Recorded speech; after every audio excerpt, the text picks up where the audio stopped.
Hoje o tema da nossa live ele está ligado a desafios e avanços na adoção e na difusão da agricultura de precisão em pequenas e médias propriedades. Esse é um tema que nós já há um certo tempo já queríamos trazer para discussão, né? Tentar talvez combater alguns mitos, né? E também trazer algumas novidades aí em relação aos avanços, especialmente a desafios e demandas da difusão da agricultura de precisão, da adoção da agricultura de precisão nas pequenas e médias propriedades. Nós teremos hoje a participação do engenheiro agrônomo Geomar Matheus Coraza, que eu acredito que já esteja nos acompanhando aí. Primeiro, antes, só para confirmar, todos me escutam bem? Tá tudo certo? Só manda um joinha ali só para confirmar que estão me escutando bem.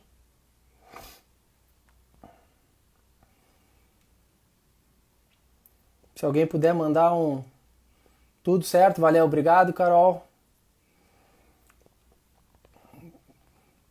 Vamos entrando aí, eu vou...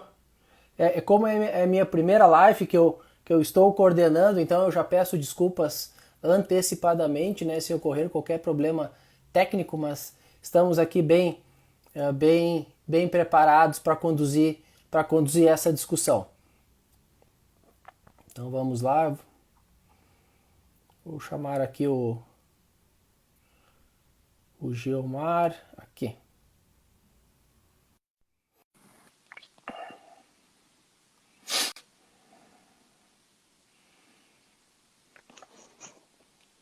Olá, Geomar, boa noite, me escuta? Boa noite, professor. Tudo bem? Escuto sim. Beleza, e todo mundo escuta o Geomar também? Coloca um joinha ali quem está tudo certo aí com a transmissão. Perfeito. Bom, então, mais uma vez, boa noite a todos. Eu gostaria aqui de dar as boas-vindas ao Geomar. Antecipadamente agradecer ao Geomar pela disponibilidade de participar aí dessa live, desse bate-papo aí, né? Nesse novo formato aí que a gente aprendeu aí com a pandemia, mas eu acho que é um formato que vem para ficar, né?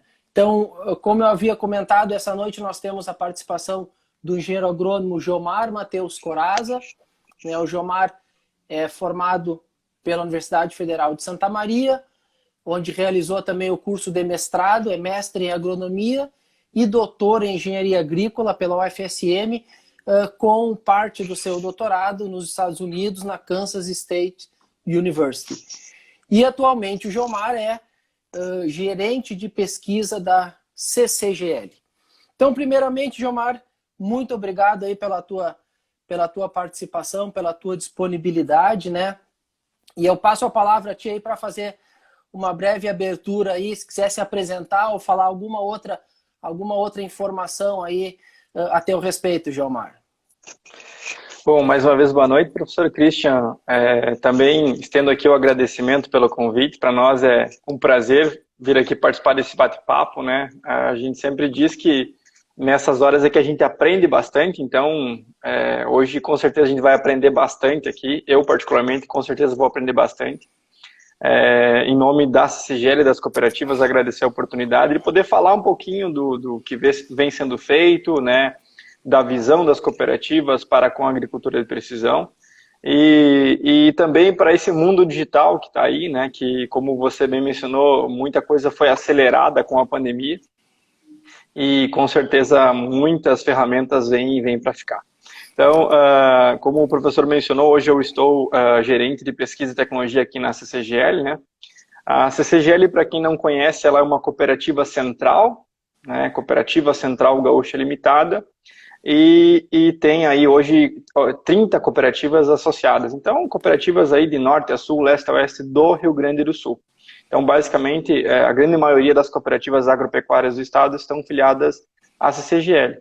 E por isso a CCGL também, por ser central, atua em alguns segmentos diferentes, né, do que as cooperativas singulares não atuam ou que também, talvez por questão de escala, não faria tanto sentido atuar. Então, professor, agradecer pela mais uma vez a oportunidade e a gente também já se coloca de antemão à disposição de todo mundo aí para poder contribuir. Obrigado. Perfeito. Obrigado, Jomar. Eu lembro, né, que o pessoal aí que está acompanhando a live pode também fazer perguntas, né, aí pelo chat, né. Eu peço desculpas porque eu também me esqueci, eu não me apresentei, né, mas para quem não me conhece, o meu nome é Christian Bredemeier, eu sou professor na Universidade Federal do Rio Grande do Sul, em Porto Alegre, e atualmente sou o vice-diretor científico da nossa Associação Brasileira de Agricultura de Precisão. Então, bom, Jomar, você é gerente de pesquisa da CCGL, que é uma central de cooperativas. Então, essa central, ela tem uma estação de pesquisa, né? E que tipo de pesquisa que é realizada ali, né? Tu pode comentar assim de maneira geral em relação a tecnologias e o que é feito de pesquisa na CCGL relacionada à agricultura de precisão especificamente ou agricultura digital? Perfeito, professor. Bom, contar um pouquinho do que é o trabalho da CCGL hoje. Eu mencionei anteriormente que, por ser central, ela atua em segmentos um pouco distintos do que as cooperativas singulares atuam. Então, hoje a CCGL atua em 3 principais negócios. Um deles é uma indústria de laticínios, que fica sediada aqui em Cruz Alta. Então, o leite oriundo de produtores, né, filiados e as cooperativas que são associadas à CCGL. Então, uma maneira de verticalizar um processo, mas por meio de uma central. Terminais lá, portuários lá em Rio Grande, aí a gente está falando de em torno de 60%, 70% da soja do Rio Grande do Sul sai via terminal da CCGL. Então, é um dos grandes negócios da empresa também. E uma terceira unidade, que é uma unidade de pesquisa e tecnologia, que é a na qual eu atuo, que também fica sediada aqui em Cruz Alta. A CGL também tem escritórios comerciais, né, focado principalmente para a parte do leite, sediados em Porto Alegre, mas toda a parte administrativa fica situada aqui em Cruz Alta. E nessa estação de pesquisa, na verdade, ela é uma estação que startou em 1971, como o FECOTrigo, né, na época do desenvolvimento do trigo para o estado do Rio Grande do Sul, que tiveram aí os tempos áureos de cultivo de trigo no estado, que se iniciou aqui, então, com que é essa estação experimental. E depois ela, aí, dentro de mais de 2 ou 3 décadas, contribuiu muito como Fundacep para o desenvolvimento de cultivares de trigo, e toda também a introdução do sistema plantio direto no Rio Grande do Sul. Então, essa foi uma das grandes contribuições também dessa estação experimental. E depois ocorreram mudanças, a CCGL assumiu e deu um novo foco. A CCGL Fundacep também foi responsável pela geração de muitas cultivares de soja, também teve o programa de melhoramento de milho, mas entendeu-se que depois o mercado começou a complicar um pouco, então ficou difícil de competir.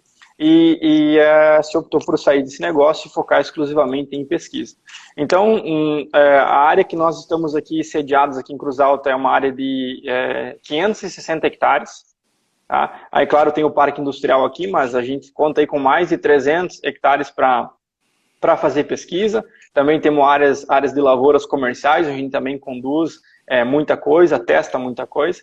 E hoje nós temos áreas de pesquisa focada em plantas daninhas, manejo de plantas daninhas, fitopatologia, entomologia, fertilidade e nutrição de plantas, e também uma área que a gente startou agora focada bem em manejo de grandes culturas, né, para testar aí encaixe, sistema de produção. Tem um projeto grande de expansão também das cooperativas para a metade sul do Rio Grande do Sul, que é uma grande fronteira agrícola que está sendo olhada com bons olhos.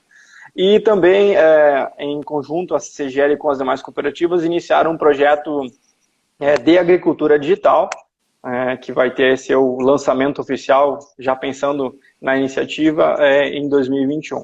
Então, teve muito apoio também em inúmeros projetos ao longo dos últimos 15 anos de agricultura de precisão, incentivando as cooperativas, né? Teve o APECOP, que foi um grande projeto de agricultura de precisão, que ajudou a difundir a agricultura de precisão pelo Rio Grande do Sul, e hoje esse suporte se dá basicamente em conjunto com as cooperativas, com o setor de pesquisa suportando aí os departamentos técnicos. Então, basicamente, o que a estação faz é para atender o cliente cooperativa, a informação da pesquisa para a cooperativa e da cooperativa difundir para os seus produtores.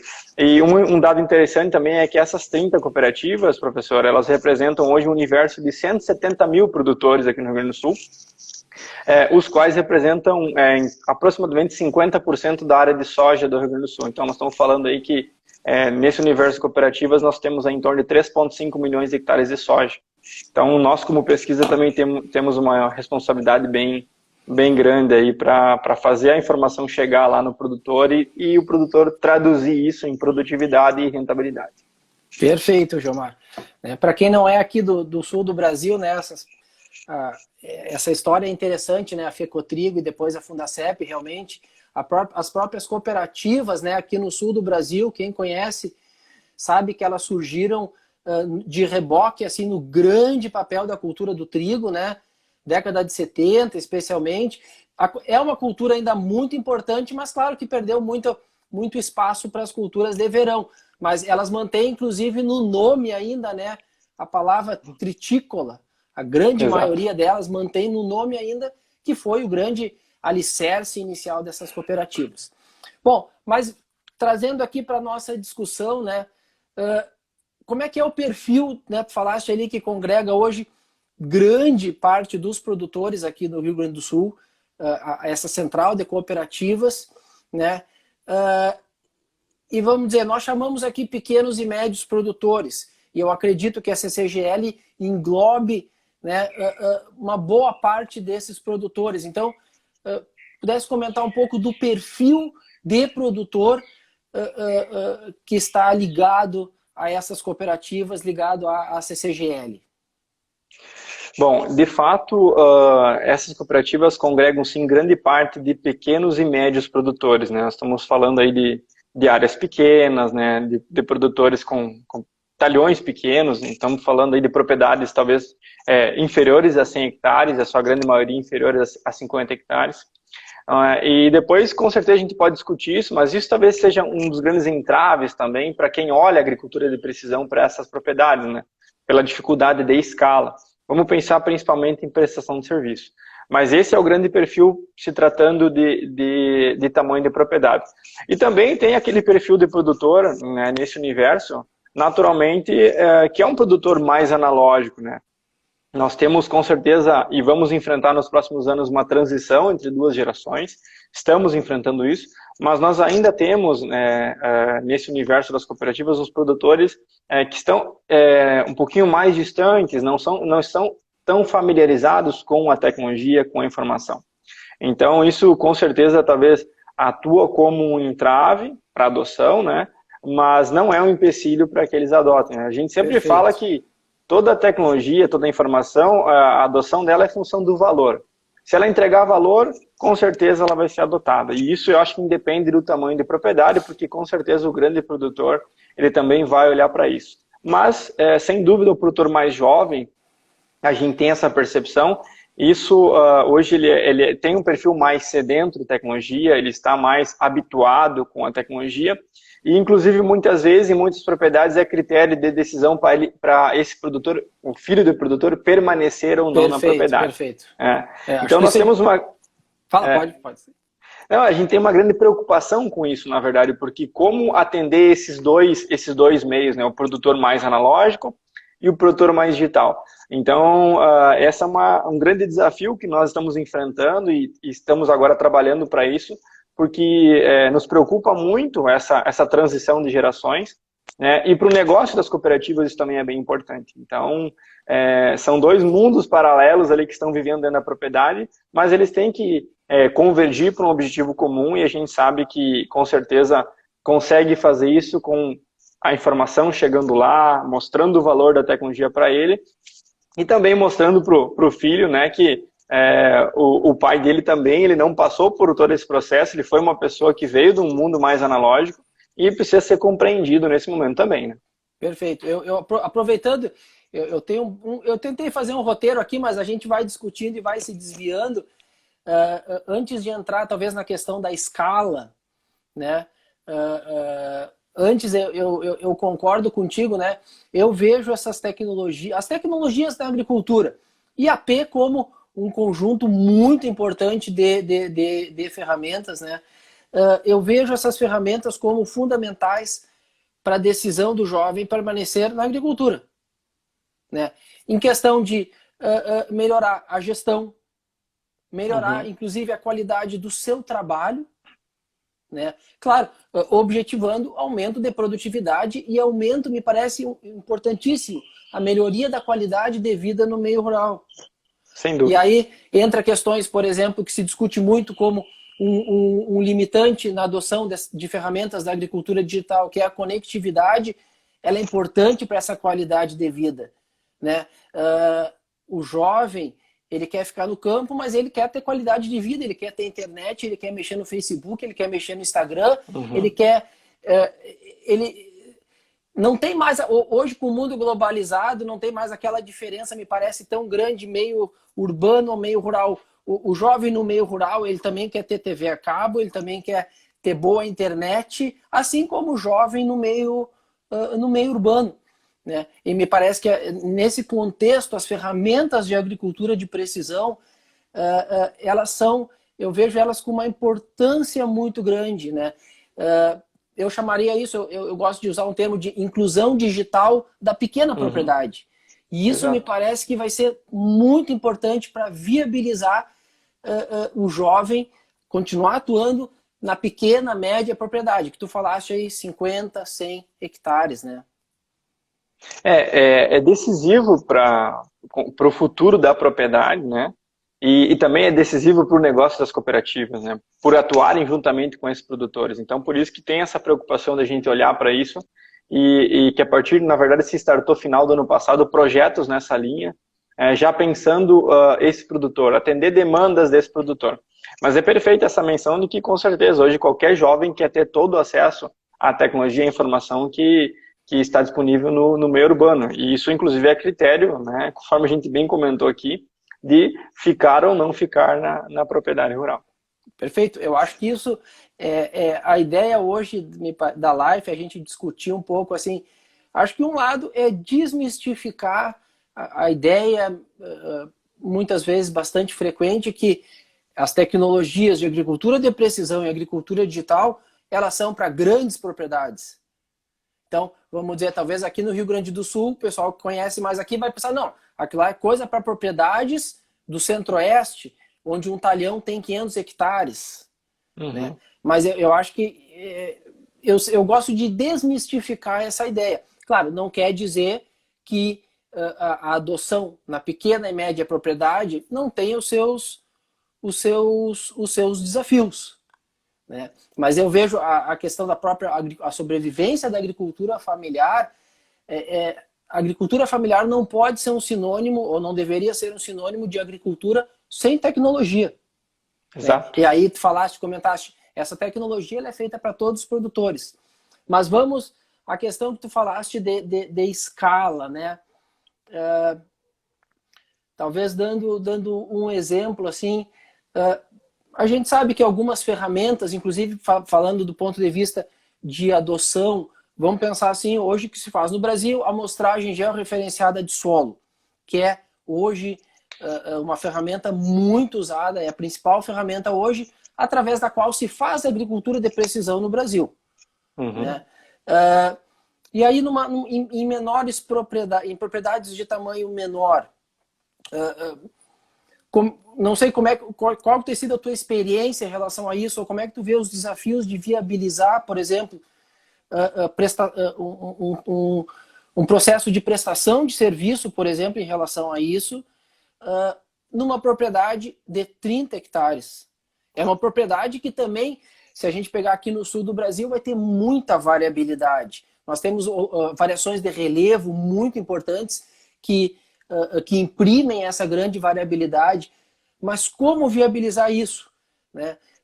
Vocês têm alguma experiência, ou tu vês, por exemplo, a cooperativa como uma prestadora de serviços, viabilizando a escala de certas tecnologias? Assim, professor, muitas vezes, quando a gente fala dessa questão da adoção, a gente olha para o produtor e pensa, não, que o produtor, por ter uma propriedade menor, talhões menores, ele talvez não quer acessar a tecnologia ou entende que a tecnologia não se paga. Isso, em parte, pode ser verdade, mas eu acredito que a grande também sacada por trás disso é que quem presta esse tipo de serviço olha, talvez não com os mesmos olhos para esse tamanho de propriedade, por questão de escala, do que olha para uma propriedade maior, né? Porque, veja bem, é muito mais fácil, talvez, acessar um produtor com 1.000 hectares, que tenha 5 talhões, do que acessar um produtor de 30 hectares com 7 talhões, talvez, e ter que fazer aí toda uma manobra, logística, então isso acaba se tornando um pouco mais caro, né? Então, acho que são esses dois lados da moeda que influenciam assim, na difusão da agricultura de precisão em pequena propriedade. Mas não que esses produtores não gostem de tecnologia ou não estejam aptos, porque eu acredito que, como a gente menciona, né, o resultado, a adoção, ela é função do valor. E o valor, ele se aplica, a agregação de valor se aplica tanto para a propriedade média, grande, quanto para pequena. O resultado vem, a agricultura de precisão consegue entregar isso. Agora, o esforço que quem presta serviço coloca sobre, talvez, uma propriedade menor para conseguir prestar um serviço ou sobre uma propriedade maior, talvez não é o mesmo, né? Então, por isso, as propriedades menores, elas talvez acabam ficando um pouquinho para trás nesse processo. E como esses produtores, eles estão geralmente vinculados às cooperativas, eu acho que as cooperativas, sem dúvida, têm que participar desse processo. Mas, por outro lado, a cooperativa também é uma empresa que também olha para os seus negócios. Então, a cooperativa também olha para esse resultado, para essa prestação de serviço, como algo que, no final, ela tem que, no mínimo, pagar as contas. Digamos, né, vamos usar esse termo aqui. Então, por isso que talvez, no início, teve aí a montagem de estrutura de prestação de serviço em inúmeras cooperativas, e hoje isso se reduziu um pouco, né? E veja bem, se a gente for olhar as cooperativas que têm mais escala, foi que conseguiram se manter nesse negócio. E no Rio Grande do Sul nós temos uma peculiaridade bem grande, que é a questão do nosso ano agrícola atua como um empecilho para a prestação de serviço. Por quê? Geralmente, vamos pensar a amostragem de solo, nós temos aí de 2 a 3 meses do ano para fazer todo esse processo. Então, todos os produtores, na verdade, querem ser atendidos nesse momento, tá? Que são o período pós-colheita de soja até o início dos cultivos do inverno. Vamos pegar abril, maio e parte de junho. Nesse momento, a cooperativa também tem que fazer todas as correções. O produtor que fez, por exemplo, AP no ano anterior, nesse momento ele vai fazer as correções de calcário, de fósforo, de potássio. Então, é uma janela curta, né? E quando você, daqui a um pouco, tem bastante demanda, você acaba talvez não atendendo o produtor. Então, tem alguns entraves aí que eles atuam, na verdade, nesse processo como algo mais, como uma dificuldade, digamos assim. E acaba, na verdade, tornando esse processo um pouquinho mais, assim, oneroso. E é por isso que a gente percebe que aqui no sul do Brasil também o número de empresas de agricultura de precisão também se reduziu, se pensar, por exemplo, dos últimos 15 anos. Então, eu acho que tem essa dificuldade de viabilizar o negócio. Mas, como cooperativa, a gente tem incentivado, na verdade, que a gente olhe para o produtor. Isso é uma necessidade do produtor, isso vai entregar valor para ele. Então, ao longo da cadeia, esse custo tem que ser diluído e esse serviço tem que ser viabilizado. E outra coisa que a gente enxerga também é muito a cooperação, na verdade, entre as cooperativas, inclusive. De cooperativas que têm estruturas mais bem montadas, passarem, desde que, claro, que se tenha equipamento disponível, a atender outras cooperativas. E, inclusive, empresas de agricultura de precisão, a gente tem aí conversado com várias, indica muitas vezes, né, prestar serviço para alguma cooperativa. Então, na verdade, otimizar o montante aí de recursos que se tem para atender uma demanda que está lá no campo. Mas se pensando em amostragem de solo, eu não sei qual que é o raio-x que a maioria dos colegas tem, mas a gente percebe aqui no Rio Grande do Sul uma estagnação nesse processo, tá? E inclusive com uma certa redução. Claro que se passa aí para produtores de maior escala, com amostragem em zona de manejo, não mais talvez amostragem em grid, que já está num outro nível, né? Passa a usar talvez um novo pacote tecnológico. Mas a amostragem de solo em si, a gente tem observado aí uma redução um tanto significativa por parte da prestação de serviço e tanto de empresas quanto de cooperativas. Perfeito. Agora falando nisso, eu tinha notado aqui alguma coisa. Claro que eu acho que certas tecnologias, elas devem ser adaptadas, né? Eu acho que as tecnologias de agricultura de precisão e digital, elas são feitas para todos os produtores. Claro que dependendo da escala, me parece que algumas adaptações podem ser feitas. Um exemplo da amostragem georreferenciada de solo. Pensando aqui no sul do Brasil, onde nós temos, por exemplo, uma variabilidade muito forte induzida por variações de relevo, né? E se esse produtor, por exemplo, fizesse algo mais simples, inclusive talvez ele mesmo pudesse fazer isso, ao invés de fazer uma amostragem georreferenciada, por exemplo, fizesse uma amostragem por zonas de manejo. Mas uma coisa mais simples, ele fazer a amostragem por duas zonas de manejo, 3 zonas de manejo, e fazer uma intervenção nessas 2, 3 grandes zonas de manejo, né? Ou seja, aplicando os mesmos princípios da agricultura de precisão, mas numa escala menor e talvez mais simples.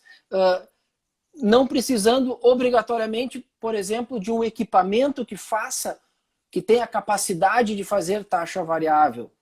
Mas se fazer uma alteração de regulagem manual e uma aplicação em 2, 3 zonas. Me parece que já é um passo bem interessante. Você tem um talhão de 30, 40, 50 hectares. Dividir ele em 2 zonas de manejo, em 3 zonas de manejo, me parece um primeiro passo muito interessante na adoção, na difusão da agricultura de precisão numa propriedade de menor porte. Né? Não sei o que... seriam os pacotes tecnológicos personalizados. Né? A gente tem olhado isso, inclusive, para os sistemas de produção. Né? Vai todo mundo no Rio Grande do Sul agora partir para a mesma cultura, vamos todo mundo cultivar a mesma coisa. A gente entende que não é assim. E eu acho que é isso, bem lembrado pelo professor, a gente tem que personalizar muito mais isso, né? De acordo com o tamanho da propriedade, de acordo com o nível de adoção tecnológico, né? Porque é muito mais fácil a gente colocar daqui um pouco uma ferramenta nova naquele produtor que gosta de tecnologia, que está familiarizado com ela, né? O outro produtor a gente precisa mostrar para ele, e nesse mostrar a gente precisa também não impactar ele com o custo, porque naturalmente os produtores olham bastante para isso, né? O primeiro olhar é quanto isso vai me custar. Então, e aí cabe a nós, assim, sempre mostrar o valor dessa ferramenta. E entregando o valor, eu não tenho dúvida, acho que hoje qualquer produtor que faz agricultura de precisão, que já fez a amostragem referenciada, ele enxerga os resultados logo no primeiro ano, né? Seja em produtividade, seja em redução de custos. Porque muitas vezes a agricultura de precisão tem esse viés também de mostrar para o produtor que ele não necessita estar gastando tanto. Ele pode otimizar muito o uso dos seus insumos e aí colocar de forma indireta, colocar mais dinheiro no bolso, por intermédio de deixar de gastar. Então, acho que sim, professor, isso é uma coisa bem importante, né, que a gente precisa sempre olhar para esses pacotes mais personalizáveis. E muito disso se facilita com aí a chegada de novas ferramentas, né, imagem de satélite.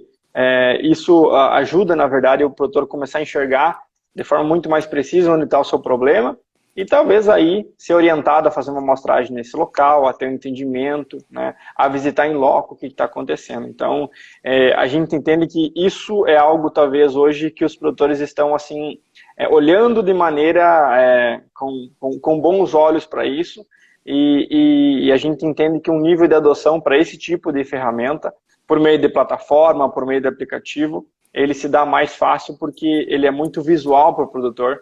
Então ele consegue já enxergar a variabilidade da lavoura, coisa que nós demoramos muito para conseguir, né, com os mapas de colheita, né? Perfeito. Por dificuldade de arquivo, de salvar o trabalho, de necessidade de ter um software depois para manejar esse arquivo shapefile, por exemplo. Então isso não é para qualquer produtor. E hoje a gente tem aí centenas de aplicativos que mostram essa variabilidade para os produtores. Então, a gente entende que isso é uma coisa que o produtor está olhando e ele vai adotar de uma maneira mais rápida. E todo o pacote da agricultura de precisão, que eu acho que isso aí também é agricultura de precisão, né? A agricultura digital é agricultura de precisão, ele vem junto. né? Só que a gente não pode esquecer de utilizá-lo. Nós aqui no Rio Grande do Sul, nós tivemos aí mais de 7 safras com precipitação muito satisfatória e a gente esqueceu muita coisa, inclusive dos bons manejos, da rotação de cultura, né? Então eu entendo que a agricultura de precisão é olhar para tudo isso, é olhar para a propriedade, é olhar para o sistema de produção, pensar ele os 365 dias do ano, né? E entregar resultado para o produtor. Perfeito, perfeito. Eu citei esse exemplo, né, até por exemplo, um talhão de 50 hectares, dividi-lo em 2, 3 zonas de manejo de uma maneira bem simples, sem a necessidade de eventualmente trabalhar com mapas, sem a necessidade de um trator com um sistema de GPS que tem que fazer uma leitura de um mapa, um shapefile, e um distribuidor de fertilizante com a capacidade de fazer a aplicação em taxa variável. Não, é possível se aplicar os conceitos da AP numa escala menor, eu vejo isso como plenamente possível, utilizando as tecnologias que o produtor tem disponível na propriedade, né? Eu acho que tu lembraste muito bem, hoje os aplicativos estão cada vez mais acessíveis e eles também colaboram aí na aplicação dessas ferramentas no estudo da variabilidade espacial, né? Tu citaste o exemplo das imagens de satélite, né? E eu acho que realmente essa transição de gerações que nós estamos vivendo e essa nova geração, ela já vem mais preparada e ela já vem mais, me parece que procurando essas ferramentas. Ela já tem, vamos dizer, inclusive essa formação, então ela já vem mais ávida por essa tecnologia, por essas ferramentas aí, né? Incluindo, claro, as ferramentas da agricultura de precisão, né? E é basicamente isso, né? É muito mais fácil o produtor comprar uma iniciativa na qual o resultado ele é muito palpável, né? Eu sempre costumo falar, no meu doutorado eu trabalhei com desligamento linha a linha em semeadoras. Então é uma tecnologia que se vende por si só, porque o produtor, no momento que a cultura emergiu, ele já enxerga o resultado lá. Então, teve muita coisa, daqui a um pouco vamos pensar no ciclo da P, né? Nós precisávamos aí fazer a amostragem de solo, fazer as recomendações, aguardar um mapa de colheita, né? Que muitas vezes a gente não conseguia salvar, então isso atuava como entrave. Hoje essas ferramentas tornam esse processo mais rápido, mais fácil e coloca isso na palma da mão do produtor. Então, com certeza vem para facilitar, né? E, claro, nós como pesquisa temos que atuar como um filtro para isso, né? Mostrar o que de fato funciona, mas sem dúvida é algo fantástico, que vai ganhar uma escala, já ganhou na verdade, né, mas que vai ganhar a escala, inclusive, das pequenas propriedades nos próximos anos. Perfeito, perfeito. Eu até gostaria aqui de citar um exemplo, né, o professor Daniel Queiroz, da Universidade de Viçosa, né, ele, quando ficou sabendo dessa live, ele entrou em contato comigo, parabenizou pelo assunto, e ele me encaminhou um artigo científico, no qual o grupo de trabalho dele, né, eles tinham desenvolvido um sistema para fazer, para adaptar nas semeadoras para fazer taxa variável de semente. Eles usaram como protótipo uma semeadora de uma linha manual para desenvolver o protótipo, mas que pode ser adaptado em máquinas semeadoras assim, de número maior de linhas, né, a um custo muito baixo, ou seja, uma adaptação de baixo custo para fazer taxa variável de semente, por exemplo, né? E eu vejo isso como plenamente possível, né? Utilizando os princípios da agricultura de precisão, mas de uma maneira talvez mais simples, com o número menor de zonas de manejo, ou duas zonas de manejo, né? E isso pode ser implementado na prática de maneira muito mais fácil, me parece, né? Nessa pequena propriedade. Então, eu vejo isso como um grande potencial, a maior disseminação das ferramentas DAP nas pequenas e médias propriedades. Né? Só para lembrar quem está assistindo aí, quem quiser fazer perguntas, né, ou quiser fazer alguma pergunta, alguma observação para o Geomar, pode escrever no chat aí que eu estou acompanhando. Né? Geomar, em termos de assim, pensando no panorama da agricultura de precisão, né, a gente falou alguma coisa sobre isso, a assistência técnica tem um papel muito importante, né, a gente sabe isso, além dos prestadores de serviço, a assistência técnica, tem um papel muito importante na difusão e na adoção dessas diferentes ferramentas, né? As cooperativas, de maneira geral, elas têm um corpo técnico. Então, eu não sei se tu pode comentar alguma coisa sobre como a CCGL, como é que tu vê isso, a assistência técnica da cooperativa como uma viabilizadora da adoção da agricultura de precisão nessas propriedades que são atendidas, nesse perfil, 50, 100 hectares. Vamos usar um termo aqui, indispensável. Esse corpo técnico, ele é o canal de difusão de conhecimento. E isso não só para a agricultura de precisão, para toda e qualquer informação que é gerada, inclusive aqui na CCGL, plantas daninhas, fitopatologia, entomologia, essa informação chega até o produtor por meio do técnico, né, por meio do médico veterinário, do zootecnista, do técnico agrícola. Ele é o canal para difundir a informação junto com o produtor. E pensando nesse ambiente de cooperativas, né, o produtor ele tem também uma relação geralmente com esse técnico, né? Ele é atendido por esse técnico, então ele confia o manejo dele, ele adota as prescrições que o técnico faz para ele. Então eu acho que é muito mais fácil a difusão, e aí pensando da agricultura de precisão, de ferramentas de agricultura de precisão, por meio desse corpo técnico. Então eu considero eles hoje como peça indispensável para esse processo de adoção junto às propriedades rurais. Claro que o universo de produtores ele é muito maior que o universo de técnicos. Então, só para vocês terem uma ideia, nesse universo das 30 cooperativas nós temos aí em torno de 800 a 900 técnicos, engenheiros agrônomos, técnicos agrícolas, e nós temos 170 mil produtores, então não se consegue atender todo mundo. Mas com certeza eles são os difusores, porque conseguem muitas vezes, inclusive, traduzir a informação que sai aqui da pesquisa, uma linguagem às vezes um pouco mais científica, de forma mais simplória e que o produtor consiga compreender e consiga então adotar. Então, considero esse público, sem dúvida, indispensável. Perfeito, perfeito. E se a gente também, voltando ao início da live, né, para desmistificar um pouco, né, eu acho que muitas vezes se pensa agricultura de precisão e digital, né? E depois tu pode falar um pouquinho da questão da agricultura digital aí na CCGL, né? Eu sei que vocês têm uma iniciativa, né? Uhum. Mas muitas vezes se coloca essas ferramentas como sendo uma coisa, parece às vezes assim intocável, no sentido de distante do pequeno produtor, porque envolve alta tecnologia. Nós temos, claro, que um conjunto de ferramentas que envolve alta tecnologia, um custo maior, mas nós temos ferramentas que eu coloco dentro da agricultura de precisão, que é fazer a agricultura da maneira correta, ter precisão na agricultura. Eu sempre falo, quando eu dou uma disciplina de agricultura de precisão, né? Eu já vi que tem alguns alunos aí acompanhando a live. No final da primeira aula de introdução da agricultura de precisão, eu mostro um produtor rural assim, plantando com saraquá, né? Plantando manualmente milho com a matraca, saraquá, não sei como é que chama aí pelo Brasil, e uma máquina, uma colhedora de última geração, equipada com todos os sensores.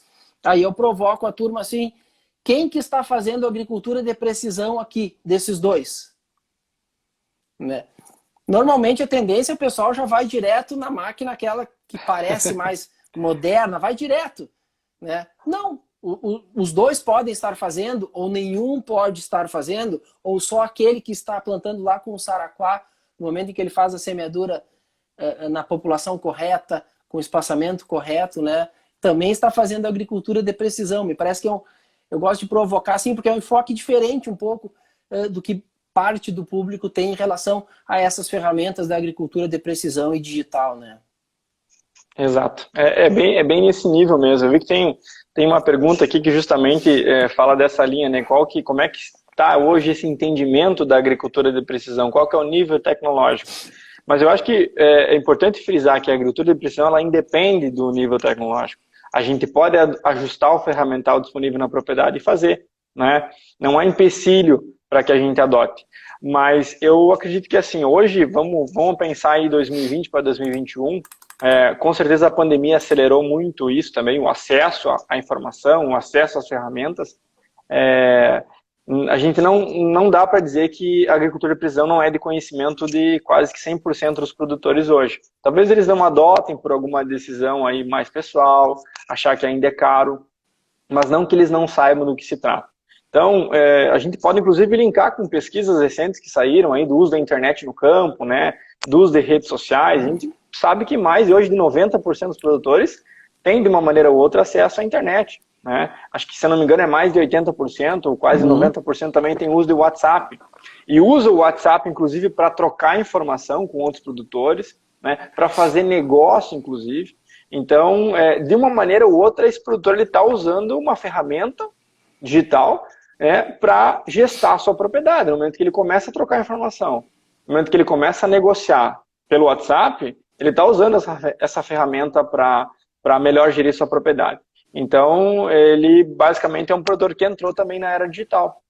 E hoje nós estamos falando de quase que a totalidade dos produtores estão nesse momento. Então, a gente pode dizer que a agricultura de precisão, juntamente com a agricultura digital, ela chegou para ficar, e a gente não sabe onde isso vai parar nos próximos, talvez, 2 ou 5 anos, né? Porque a gente comentava lá nisso que nós temos também uma transição acontecendo nas propriedades, um agricultor mais jovem está chegando, e o próprio produtor, mesmo que não seja jovem, se adaptando a esse mundo por uma necessidade, né? Por começar a ficar fora daqui um pouco de negócios, por perder oportunidades. Então, eu acho que o meio aí da agricultura digital, ele está hoje inserido quase que em sua totalidade no ramo agrícola, pensando em sul do Brasil e do Brasil como um todo. Claro, nós temos aí o problema de conectividade que nos impede ainda de fazer muita coisa via internet, porque uma coisa é nós termos internet, outra coisa é nós termos internet de qualidade que nos permite, inclusive, fazer a transferência, né, download de dados. Mas, de uma maneira ou outra, a conexão ela está presente na mão do produtor hoje, sim. Perfeito, perfeito. E ela é hoje cada vez mais fundamental, né? Que nem eu falei, além de atuar na tecnologia, para a própria viabilização da permanência desse pessoal, desses jovens no campo, né? Eles também querem ter acesso às tecnologias, às redes sociais e se manterem atualizados, né? E nesse ponto, a conectividade, eu vejo ela muito, né, um papel central. Uma coisa, só para trazer um pouquinho, provocar a discussão, assim, eu fiz meu doutorado na Alemanha, morei alguns anos na Alemanha, e eu fiz o meu doutorado numa região da Bavária, né, caracterizada por pequenas propriedades, onde havia uma tradição muito forte de compartilhamento de equipamentos, por exemplo, tá? Até, inclusive, havia, por exemplo, aqui no Brasil eu desconheço, né? Mas, por exemplo, você tem dois campos de produção lado a lado, cada um com 10 hectares. É muito mais fácil se esses dois campos de 10 hectares de produtores diferentes, se eles forem explorados juntos.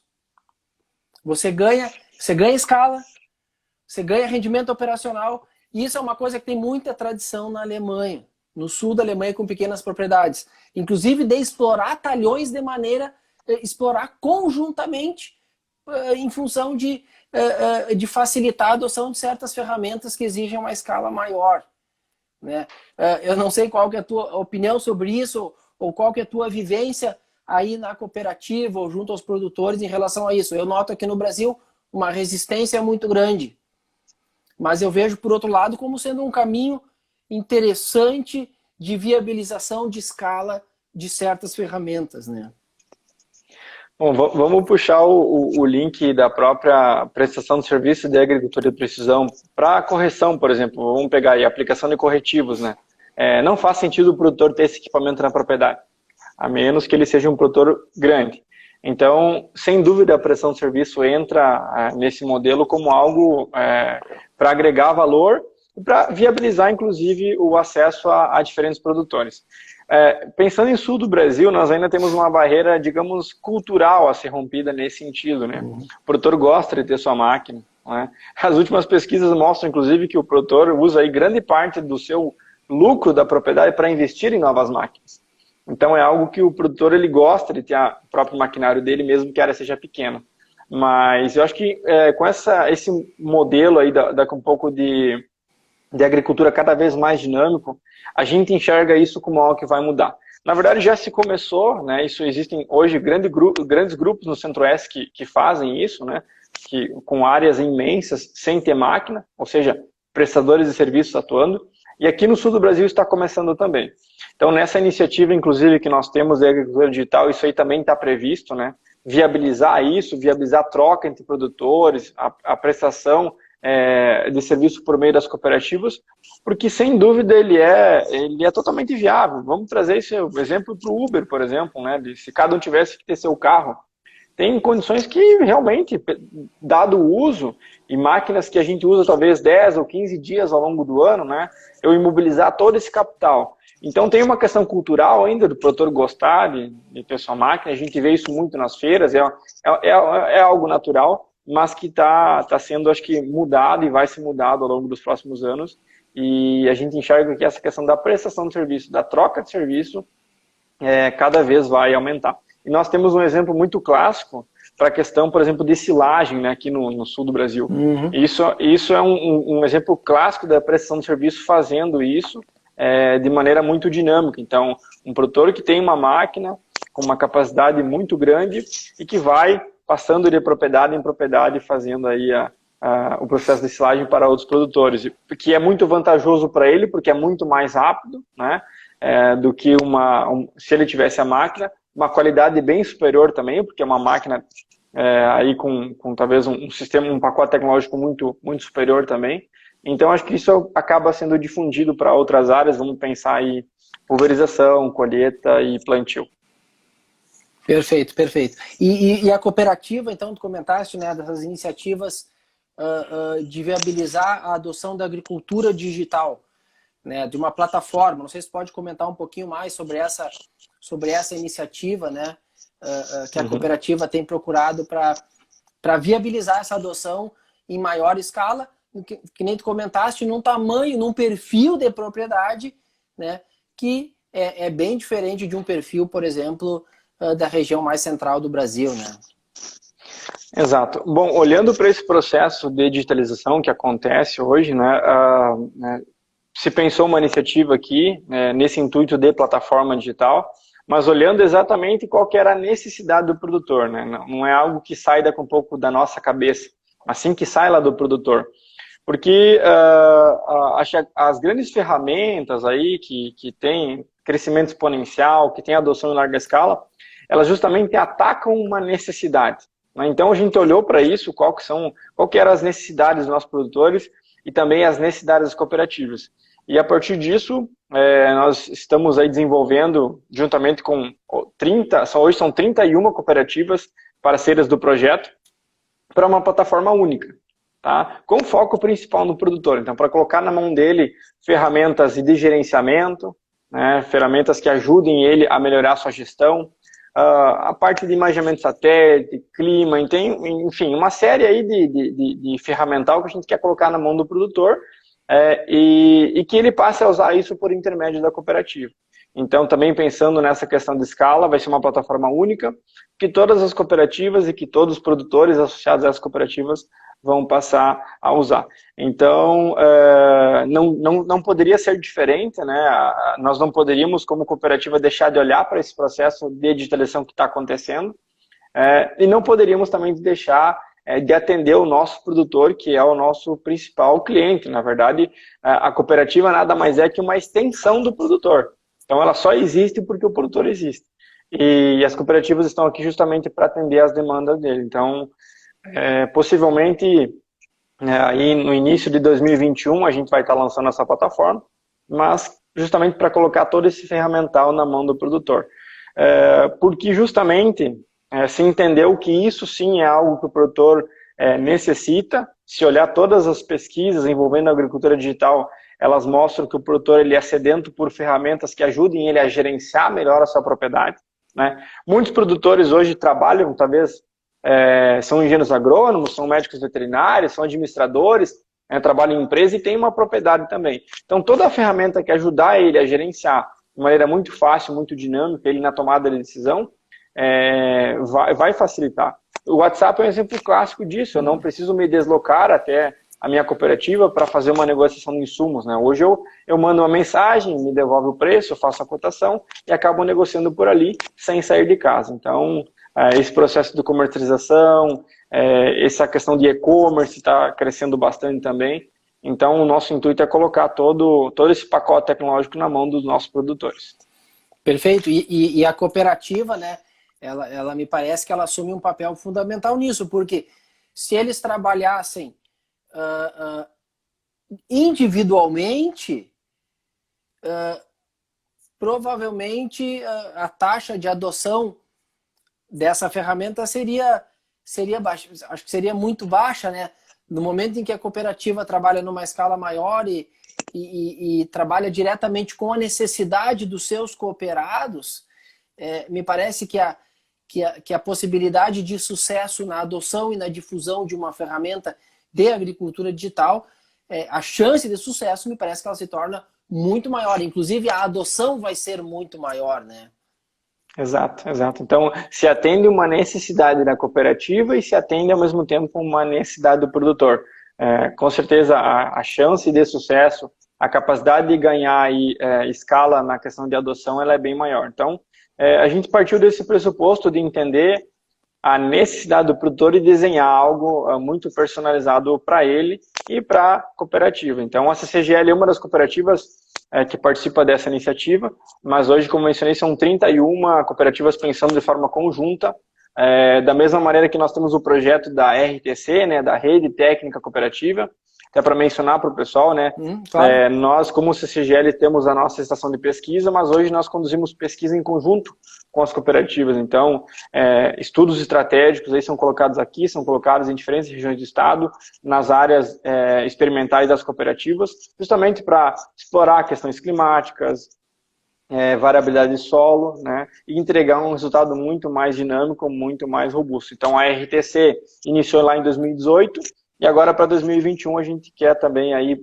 ser pioneiro nesse projeto de agricultura digital, que com certeza também vai ser muito conectado com a RTC, porque nós vamos passar a desenvolver muitas pesquisas para alimentar a plataforma, para entregar uma informação diferente para o nosso produtor. Perfeito, perfeito. Nós já estamos, né? Olha, o tempo passa, já são 7h25, né? Nós temos só mais 4 minutos, né? Para não cortar no meio aqui, né?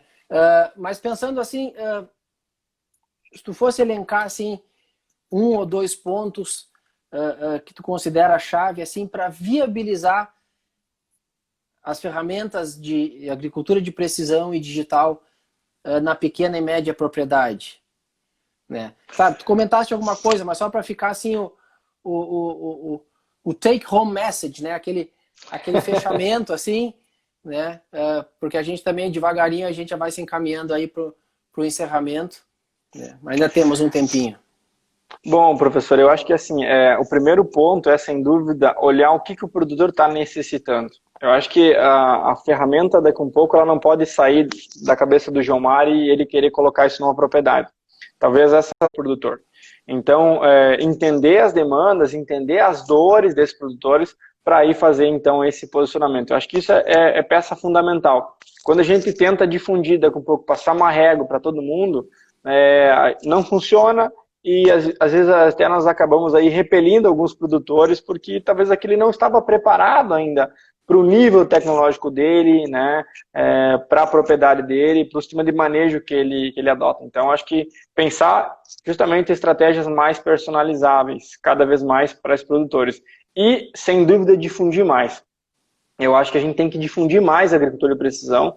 A gente faz esse trabalho, vocês, as instituições, os prestadores de serviço, mas cada vez mostrar mais o valor da tecnologia, porque batendo nessa tecla, cada vez o produtor consegue assimilar mais e com certeza adotar isso de uma maneira talvez muito mais fácil. Mas é importante pensar ao lado do produtor. se colocar no lugar dele, né? Se eu fosse o produtor, o que eu gostaria, né? Como é que eu iria adotar essa ferramenta ou iria adotar aquela lá? Então, até para os prestadores de serviço, né? Como é que ele chega no produtor para oferecer o pacote de serviço dele? Então, acho que entender a dor do produtor nesse momento é fundamental.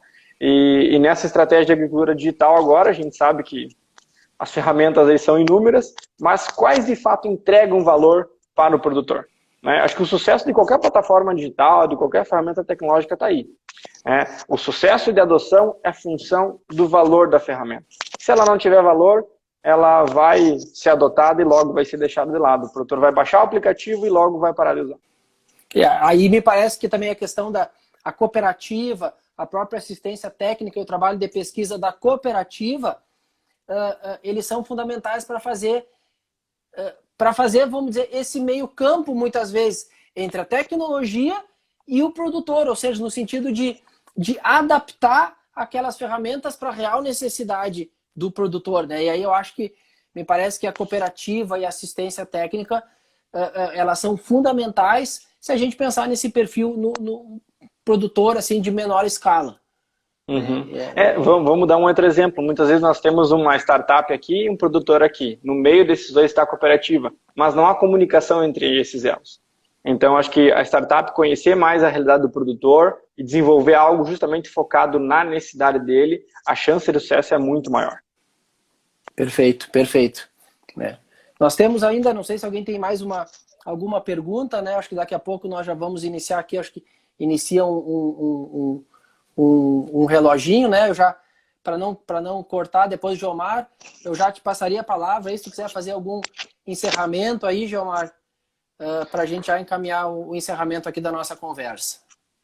Professor, só agradecer a todo mundo que ficou com a gente ao longo dessa 1 hora aqui desse bate-papo, né? A agricultura de precisão e a agricultura digital, ela é um aprendizado contínuo, tem coisa chegando a todo momento, então a gente tem que ser bem crítico com as coisas, pensando a nível de pesquisa, inclusive, para não entregar nada que não funciona lá no produtor.